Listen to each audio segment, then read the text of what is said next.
The member of our group, they are 胡耀、王丹、李天文、张国琼、陈雨婷、苗卓拉.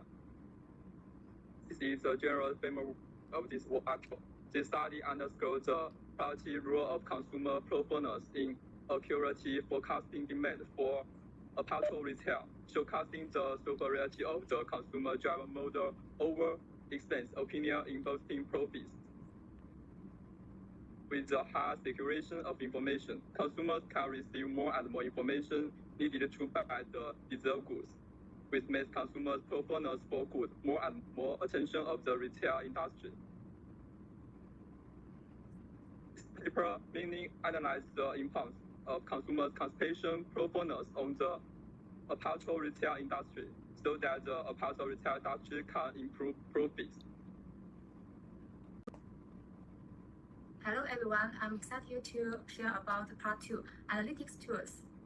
This study generally mentions three kinds of analysis tools: conjoint analysis, decision tree algorithm, and statistical software such as SPSS.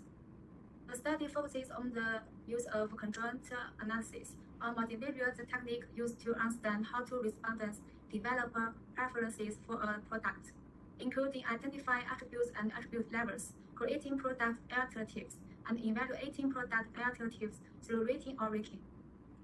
Lastly, the study uses a decision tree algorithm for SKU classification and frequency calculation. It also uses statistical software such as SPSS for data analysis. About Part 3, objective and productive method. In this study, we outline our objectives in 4 key points: exploration, counterbrutalization, optimization, and modulation. Firstly, the study on the product demands a product retail by averaging consumer performance data. Secondly, it seeks to pinpoint the product attributes consumers value most. Product demand for various attribute combinations. Thirdly, using ordinary least square estimation, the study evaluates demand for each sort, keeping SKU based identifying the attribute and the other levels. Finally, the Spearman rock, crucially for closing in other stores, is 0.528, which supports the validity of the model. Overall, project study aims to use the consumer performance data, the product retail appeal demand, exploring how retailers can optimize product assortment and maximize profits. The predictive methods. Top 3 highly preferred SKU utility scores of each individual were selected and classified using a decision tree and was aggregated. A choice rule was modeled to include substitution. By applying this choice rule, aggregate demand was estimated. Okay. Let's look like this figure 2. It gives a branch of the decision tree. Here is the maximum utility rule.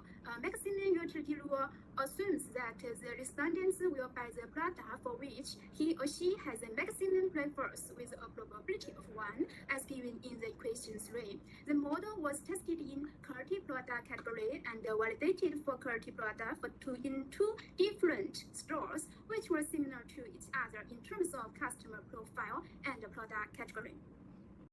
The part I'm introducing is finding. The first one is characters of respondent. The survey was carried out with a statutory sampling for a month. The 202 consumers who participated in the survey was classified according to 4 criteria. The second part was the utility score. It can be concluded that quality in content fabric, straight fit style, office college well, 3 for sleeve, media price, and the popular label has the highest utility. The third is important scores of attributes. As you can see, the most important factor is sleeve. Finally, table 6 shows aggregate demand estimate in the form of a share of preference for type 5 scores. Conclusion of the article. The article discussed the importance of using consumer preference data in forecasting demand in apparel retailing. The study used conjoint analysis to clarify variable attribution of apparel products and determine consumer preference. Supplement. The conclusion of the article is that using consumer preference states is crucial for correcting demand in approval returning. The article emphasizes that traditional method of demand estimation can be erroneous, leading to inventory and sales problems, and that consumer preference states can be used to avoid such problems. Overall, the article highlights the importance of reliable and scientific demand estimate for planning an assortment and recommends using consumer preference states to achieve this.